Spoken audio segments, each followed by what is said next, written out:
भाई देश भर में नवरात्रि का त्योहार धूमधाम से मनाया जा रहा है। 9 दिनों में कई लोग व्रत रखते हैं, अपनी आस्था के साथ साथ शरीर और मन को शुद्ध करने की कोशिश भी करते हैं।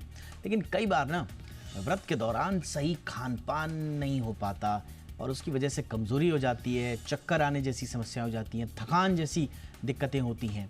अच्छा, इसमें एक और दिक्कत ये है कि व्रत वाले खाने को लेकर भी बहुत तरह के कन्फ्यूजन रहते हैं। इसीलिए आज हम देश के जाने माने विशेषज्ञों के साथ चर्चा कर रहे हैं कि किस तरह की डाइट व्रत में तन और मन दोनों की शुद्धि करवाएगी। आपकी थोड़ा सा हेल्प करेंगे, प्लान करेंगे। सबसे पहले ये रिपोर्ट देखिए। और हाँ, इस रिपोर्ट में हमने उसका जिक्र भी किया है, लेकिन जितनी भी बातें बताई गई हैं उन्हें आप डॉक्टरी सलाह, डॉक्टरों की, विशेषज्ञों की देख रेख में ही अपनाएं अपने जीवन में। ये छोटा सा डिस्क्लेमर।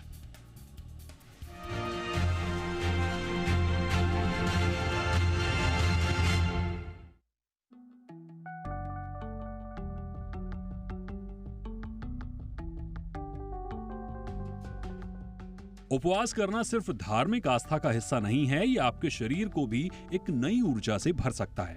जैसे ही नवरात्रि के दिन पास आते हैं, घर घर में आस्था और उत्साह का माहौल बनने लगता है। देवी माँ की पूजा, गरबा, डांडिया और 9 दिनों तक उपवास रखने की परंपरा हर जगह देखने को मिलती है। लेकिन सिर्फ उपवास रखना ही काफी नहीं है, सही खान पान का ध्यान रखना भी उतना ही जरूरी है, ताकि इन दिनों आपका शरीर भी उतना ही स्वस्थ रहे जितनी आपकी आत्मा होती है।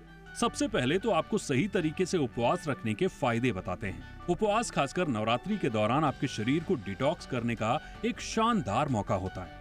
हल्का भोजन लेना, ज्यादा तला हुआ या मसालेदार खाना छोड़ देना और फल, दूध, व्रत का अनाज जैसे सामग्री खाना आपके पाचन तंत्र को आराम देता है। शरीर को आराम देने से आपकी ऊर्जा स्तर सुधरता है और मानसिक संतुलन भी बना रहता है। लेकिन इसके साथ साथ हमें ये भी नहीं भूलना चाहिए कि ये वही शरीर है जिसे हम हर रोज कठिनाइयों से गुजारते हैं, चाहे वो ऑफिस हो, घर के कामकाज हो या सेहत से जुड़े अन्य मसले। इसलिए व्रत के दौरान भी कुछ बातें खास तौर पर ध्यान रखनी चाहिए। अगर आप पहले से किसी बीमारी से ग्रसित हैं, जैसे डायबिटीज, हाई ब्लड प्रेशर या पेट की समस्या, तो उपवास सोच समझकर और डॉक्टरी सलाह के बाद ही करें। उपवास से शरीर में जरूरी पोषण की कमी हो सकती है, खासकर जब आप अनाज और दालों का सेवन कम कर देते हैं। इससे प्रोटीन, फाइबर और विटामिन की कमी हो सकती है। इसलिए उपवास के दौरान सही खान पान का ख्याल रखना बेहद जरूरी है। और हाँ, पानी पीते रहना मत भूलिएगा।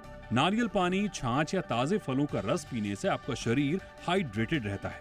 अब बात उन लोगों की जिन्हें उपवास करना जरूरी है, लेकिन कुछ स्वास्थ्य समस्याएं भी हैं। अगर आपको डायबिटीज है तो लंबे समय तक बिना खाए रहना आपके लिए खतरनाक हो सकता है। ऐसे में बार बार थोड़ी थोड़ी मात्रा में खाने की सलाह दी जाती है। डॉक्टरी सलाह के बाद उपवास के दौरान थोड़े थोड़े अंतराल पर पनीर, दही या सिंगाड़े आटे से बनी कुछ चीजें आप खा सकते हैं, जो आपके शुगर लेवल को संतुलित रखेगा।